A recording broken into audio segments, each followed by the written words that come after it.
ഒടുവിൽ അന്ത്യത്താഴ വേളയിൽ ശിഷ്യരുടെ പാദങ്ങൾ കഴുകി പാദം ചുംബിക്കുന്നവനെ ധ്യാനിക്കുമ്പോ, സ്വന്തം ശരീരം അപ്പമായി ഭാഗിച്ചു നൽകിയവനെ ധ്യാനിക്കുമ്പോ, ഗത്സമനിൽ രക്തം വിയർത്ത പ്രാർത്ഥിച്ചവനെ ധ്യാനിക്കുമ്പോ, ഒരു രാത്രി മുഴുവൻ ഇതാ പൈലാത്തോസിന്റെയും അരമനകളിലും ഹെറോദേസിന്റെ മുൻപിലുമൊക്കെ ഒരു കുറ്റവാളിയെ പോലെ ബന്ധിക്കപ്പെട്ട് വിചാരണ ചെയ്യപ്പെടുകയും പീഡനമേൽക്കുകയും ശരീരത്തിൽ ഇനി ഒരു ഭാഗം പോലും ബാക്കിയില്ലാതെ കണ്ടാൽ ഒരു മനുഷ്യരെന്ന് തോന്നാത്ത വിധം വികൃതനാക്കപ്പെട്ട് പീഡിപ്പിക്കപ്പെട്ട് നിൽക്കുന്നവനെ ധ്യാനിക്കുമ്പോ, കുരിശു ചുമന്നുകൊണ്ട് കാൽവരിയുടെ വഴിയിലൂടെ യാത്ര ചെയ്യുന്നവനെ ധ്യാനിക്കുമ്പോ, കാൽവരിയുടെ ആ പാതയിൽ മണ്ണിൽ പുരണ്ട് കിടക്കുന്ന അവന്റെ ശരീരത്തെ ധ്യാനിക്കുമ്പോ, വിവസ്ത്രനാക്കപ്പെട്ടവനെ ധ്യാനിക്കുമ്പോ, കുരിശിലേക്ക് വലിച്ചു കീറപ്പെട്ട അവന്റെ കരങ്ങളെ ധ്യാനിക്കുമ്പോ,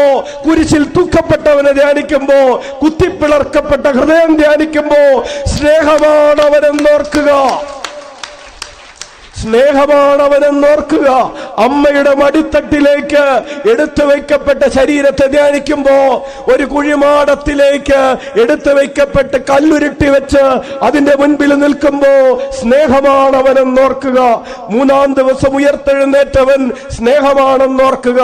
ഉയർത്തെഴുന്നേറ്റിട്ടും ശിഷ്യരുടെ കൂടെ നടന്ന് അടയാളങ്ങളിലൂടെ ദൈവരാജ്യത്തെ കുറിച്ച് പഠിപ്പിച്ചവനെ കുറിച്ച് ധ്യാനിക്കുമ്പോ, സ്വർഗാരോഹണം ചെയ്തവനെ കുറിച്ച് ധ്യാനിക്കുമ്പോ, പിതാവിന്റെ വലതുഭാഗത്ത് എഴുന്നള്ളിയിരിക്കുന്നവനെ കുറിച്ച് ധ്യാനിക്കുമ്പോ, അനുദിനം അൾത്താരയിൽ വീണ്ടും വന്നുകൊണ്ടിരിക്കുന്നവനെ ധ്യാനിക്കുമ്പോ, വീണ്ടും വരാനിരിക്കുന്നവനെ ധ്യാനിക്കുമ്പോ, ഹൃദയത്തിൽ വസിക്കുന്നവനെ ധ്യാനിക്കുമ്പോ, സ്നേഹമാണെന്നോർക്കുക.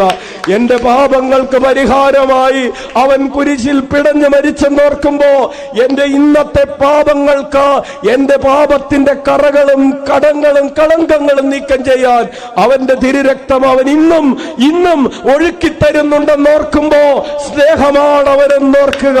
അവൻ സ്നേഹമാണെന്നോർക്കുമ്പോ, ആ സ്നേഹം നിന്റെ ഹൃദയത്തിലെ സ്നേഹത്തിനെ ഉണർത്തുന്ന പേരാണ് സൗഹൃദം.